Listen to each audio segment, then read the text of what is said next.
인간관계론 마음을 사로잡는 시작. 비판은 위험하다. 왜냐하면 그것은 사람의 자존심을 상하게 하고 그 사람의 소중한 자아를 아프게 하기 때문이다. 데일 카네기의 인간관계론은 이 문장으로 독자의 마음을 단숨에 사로잡는다. 우리는 일상에서 누군가를 비판하거나 설득하려다 관계가 어긋난 경험을 한 적이 있을 것이다. 카네기는 인간관계의 본질을 꿰뚫는 통찰과 실용적인 조언을 제시하며 사람들과 더 깊고 따뜻한 유대감을 형성하는 방법을 알려준다. 이 책은 단순한 자기계발서를 넘어 인간의 마음을 이해하고 더 나은 관계를 맺고자 하는 이들에게 길잡이가 된다.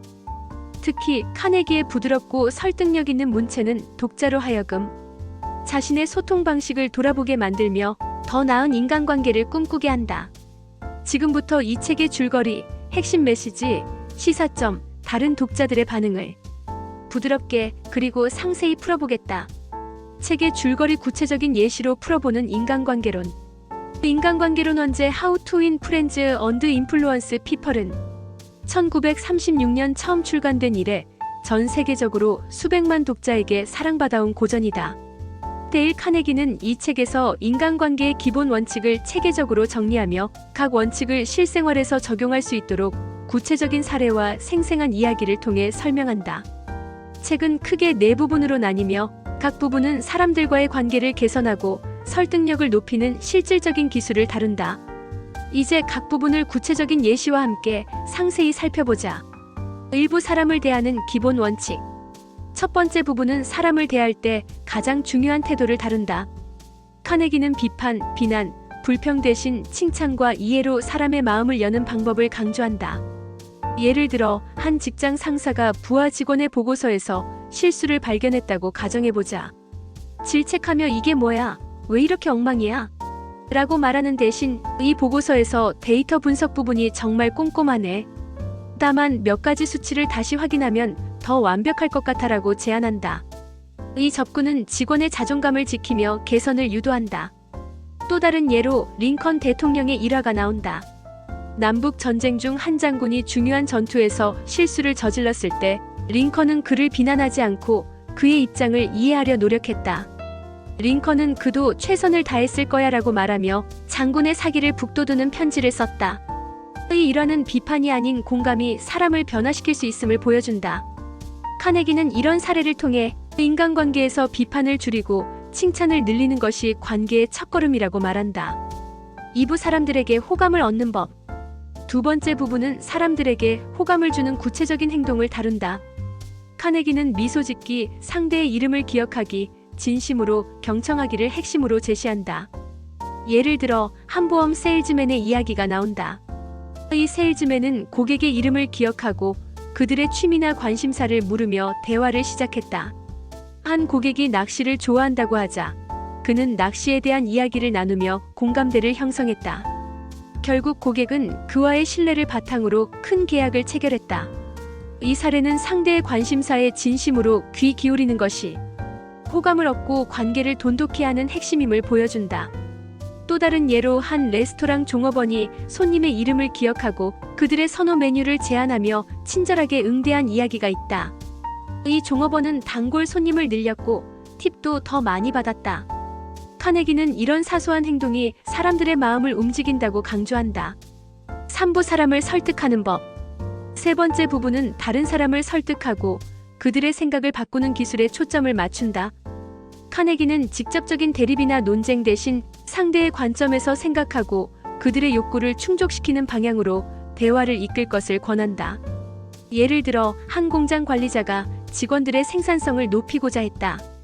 그는 강압적인 지시를 내리는 대신 직원들과 함께 목표를 설정하고 그들의 의견을 반영했다.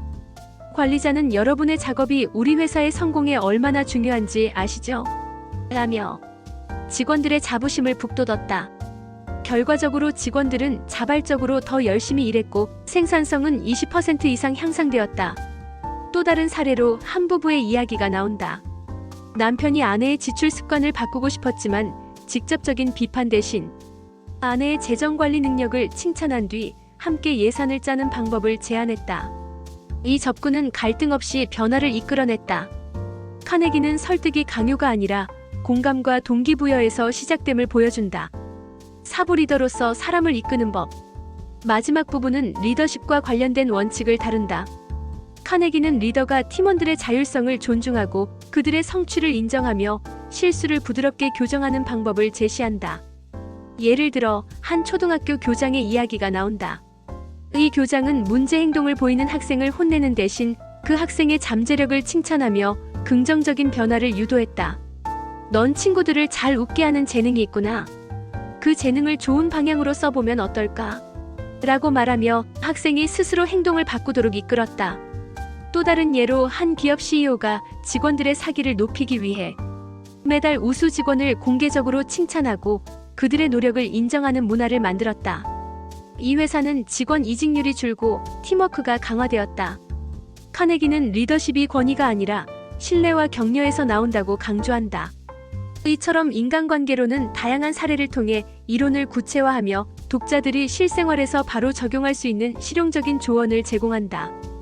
카네기의 글은 단순히 이론에 그치지 않고 실제 상황에서 어떻게 행동해야 하는지를 생생히 보여준다. 각 사례는 독자로 하여금 자신의 경험과 연결짓게 하며 인간관계를 개선하고자 하는 동기를 부여한다. 핵심 주요 메시지. 인간관계론의 핵심 메시지는 인간관계의 본질이 공감, 존중, 그리고 진심에 있다는 것이다. 카네기는 사람들과의 관계를 개선하려면 상대의 입장을 이해하고 그들의 자존감을 높이는 방식으로 소통해야 한다고 강조한다. 다음은 책에서 제시하는 주요 원칙들이다. 1. 비판하지 말고 칭찬하라. 비판은 사람을 방어적으로 만들고 관계를 망칠 수 있다. 반면 진심 어린 칭찬과 격려는 상대의 마음을 열고 협력을 이끌어낸다. 예를 들어 동료의 프로젝트에서 부족한 점을 지적하기 전에 그들의 창의적인 아이디어를 먼저 칭찬하면 더 긍정적인 반응을 얻을 수 있다. 2. 상대의 관심사에 귀 기울여라. 사람들은 자신의 이야기에 관심을 가져주는 사람에게 끌린다. 상대의 취미, 꿈, 고민에 진심으로 귀 기울이면 신뢰가 쌓인다. 이는 비즈니스, 우정, 가족관계 등 모든 인간관계에 적용된다. 예를 들어 친구가 새로운 취미에 대해 이야기할 때 진심으로 궁금해하며 질문을 던지면 대화가 더 깊어진다. 3. 진심으로 공감하라. 설득은 강요가 아니라 상대의 관점에서 시작된다. 상대가 무엇을 원하는지 이해하고 그들의 욕구를 충족시키는 방식으로 대화를 이끌어야 한다. 예를 들어 팀원에게 새로운 프로젝트를 제안할 때 그들의 경력 목표와 연결지어 설명하면 더 적극적으로 참여한다. 4. 긍정적인 태도로 리드하라. 리더는 팀원들의 자율성과 잠재력을 믿고 그들을 격려하며 이끌어야 한다. 실수를 교정할 때도 비난 대신 긍정적인 제안을 통해 변화를 유도해야 한다. 예를 들어 직원이 마감 기한을 놓쳤을 때 다음엔 이렇게 계획하면 더 수월할 거야 라고 조언하는 것이 효과적이다. 5. 미소와 진심으로 소통하라. 미소는 사람들 사이의 벽을 허물고 따뜻한 분위기를 만든다. 진심이 담긴 소통은 상대에게 신뢰감을 주고 관계를 오래 지속시킨다. 예를 들어 새로운 동료와 처음 대화할 때 미소와 함께 그들의 배경에 관심을 보이면 빠르게 친해질 수 있다. 이 원칙들은 단순하지만 강력하다. 카네기는 이 원칙들을 통해 인간관계는 복잡한 기술이 아니라 마음에서 우러나오는 진심과 태도에서 시작된다고 말한다. 이 메시지는 독자들에게 단순히 관계를 개선하는 방법을 넘어 삶을 더 긍정적이고 풍요롭게 만드는 철학을 제시한다. 시사점 현대사회에서 인간관계론이 주는 교훈. 인간관계론은 출간된 지 80년이 넘었지만 그 메시지는 오늘날에도 여전히 유효하다. 현대사회는 디지털 기술과 소셜미디어로 인해 관계가 더욱 복잡해졌다. 직접적인 대면 소통이 줄어들고 온라인에서의 오해와 갈등이 빈번해졌다. 이런 환경에서 카네기의 원칙은 더욱 빛을 발한다. 1. 디지털 시대의 공감. 소셜미디어에서 우리는 종종 낯선 이들과 의견을 주고받는다. 이때 비판적인 댓글이나 공격적인 표현은 갈등을 키운다. 카네기의 원칙을 적용하면 상대의 의견을 먼저 인정하고 공감하는 태도로 대화를 시작할 수 있다. 예를 들어 온라인 토론에서 당신의 관점이 흥미롭네요. 저는 이렇게 생각하는데 어떻게 보시나요? 라고 말하면 더 생산적인 대화가 가능하다. 이는 디지털 소통에서도 신뢰를 쌓는 데 효과적이다. 2. 직장 내 관계 개선. 현대 직장은 협업과 네트워킹이 중요하다. 카네기의 원칙은 동료나 상사와의 관계를 개선하는 데 큰 도움이 된다. 예를 들어 팀 회의에서 동료의 아이디어를 칭찬하고 그들의 의견을 경청하는 태도는 팀워크를 강화한다. 또한 상사에게 피드백을 받을 때 비판을 방어적으로 받아들이기보다 공감하며 개선점을 찾는 태도가 필요하다. 3. 가족과 친구와의 유대감. 가정에서도 카네기의 원칙은 큰 변화를 만든다. 바쁜 현대 사회에서 가족과 대화할 시간은 점점 줄어든다. 하지만 카네기의 조언대로 가족 구성원의 관심사에 귀 기울이고 그들의 노력을 칭찬하면 유대감이 깊어진다. 예를 들어 자녀가 학교에서 힘든 일을 겪었다면 정말 잘 버텨줬어. 내가 자랑스러워라고 말하며 공감하면 자녀는 더 큰 위로를 받는다.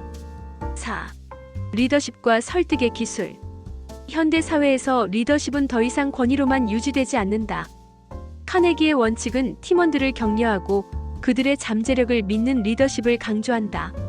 예를 들어 스타트업 CEO가 직원들에게 새로운 비전을 제시할 때 그들의 개인적 목표와 회사의 목표를 연결지어 설명하면 더 큰 동기를 부여할 수 있다. 또한 협상이나 마케팅에서 상대의 욕구를 이해하고 그들의 관점에서 제안을 제시하면 더 높은 성공률을 얻는다. 5. 긍정적인 삶의 태도. 현대인은 스트레스와 경쟁 속에서 부정적인 감정에 휘둘리기 쉽다. 카네기의 원칙은 긍정적인 태도로 사람들과 소통할 때 더 나은 결과를 얻을 수 있음을 보여준다.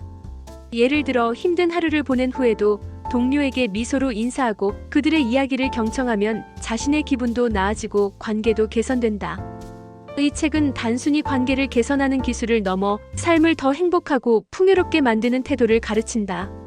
다른 독자들은 이 책에서 무엇을 느꼈을까? 인간관계로는 전 세계적으로 수많은 독자에게 영향을 미쳤다. 온라인 리뷰, 독서 커뮤니티, 소셜미디어를 통해 독자들의 반응을 살펴보면 이 책이 단순한 자기계발서를 넘어 삶의 태도를 바꾸는 계기가 되었음을 알 수 있다. 비즈니스맨의 관점. 많은 비즈니스맨들이 이 책을 통해 고객과 동료와의 관계를 개선했다고 평가했다. 한 세일즈 매니저는 고객의 이름을 기억하고 그들의 관심사에 맞춰 대화한 뒤 계약 성사율이 35%나 올랐다고 밝혔다. 또 다른 기업인은 팀원들의 사기를 높이기 위해 칭찬을 자주 실천했더니 팀의 생산성과 분위기가 크게 달라졌다고 말했다. 카네기의 원칙은 비즈니스 협상, 팀 관리, 고객 응대에서 실질적인 도움을 준다. 일반 독자의 관점. 평범한 직장인, 학생, 주부 등 다양한 배경의 독자들은 일상에서의 소통 방식을 바꿨다고 평가한다. 한 20대 직장인은 동료와의 갈등에서 비판 대신 공감을 시도했더니 관계가 훨씬 부드러워졌다고 후기를 남겼다. 또 다른 독자는 가족에게 감사 인사를 자주 표현했더니 집안 분위기가 더 따뜻해졌다고 말했다. 또 한 명의 대학생은 친구들과 대화할 때 상대의 관심사에 더 귀 기울이게 됐다며 우정이 깊어졌다고 전했다. 리더의 관점. 리더십 역할을 맡은 사람들은 이 책에서 팀을 이끄는 새로운 방식을 배웠다고 말한다. 한 중급 관리자는 직원들의 실수를 지적하기 전에 칭찬부터 시작했더니 팀원들이 더 적극적으로 참여했다고 밝혔다. 또 다른 리더는 카네기의 원칙을 적용해 팀원들의 자율성을 존중했더니 창의적인 아이디어가 늘어났다고 말했다. 이들은 카네기의 리더십이 권위적인 방식보다 훨씬 효과적이라고 평가했다. 온라인 커뮤니티의 반응. 소셜미디어와 GODREADS 같은 독서 플랫폼에서도 이 책은 높은 평가를 받고 있다. 한 X 사용자는 이 책을 읽고 나서 사람들과 대화할 때 더 여유롭고 자신감이 생겼다고 썼다. 또 다른 사용자는 현대 사회에서도 충분히 적용 가능한 원칙들이라며 디지털 시대의 소통에서도 유용하다고 언급했다. 한 블로거는 카네기의 원칙은 단순하지만 실천하면 인생이 바뀐다고 강조하며 자신의 경험담을 공유했다. 부정적인 의견. 물론 모든 독자가 긍정적인 반응만 보인 것은 아니다. 일부 독자는 원칙들이 너무 당연하다며 새로운 통찰이 부족하다고 지적했다. 또 다른 이는 현대 사회의 복잡한 관계에서는 한계가 있다고 말했다. 하지만 이들조차도 그래도 기본적인 소통 원칙을 상기시키는데 유용하다고 인정했다. 이러한 피드백은 이 책의 보편성과 실용성을 오히려 보여준다. 이렇게 인간관계론은 다양한 배경의 독자들에게 실질적인 변화를 가져왔다. 독자들은 이 책을 통해 단순히 기술을 배우는 데 그치지 않고 사람에 대한 이해와 공감을 바탕으로 삶을 더 풍요롭게 만들었다고 평가한다.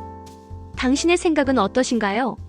인간관계론은 시대를 초월한 지혜를 담고 있으며 오늘날에도 여전히 많은 이들에게 영감을 주고 있다. 이 책을 읽어보셨다면 어떤 부분이 가장 기억에 남으셨나요?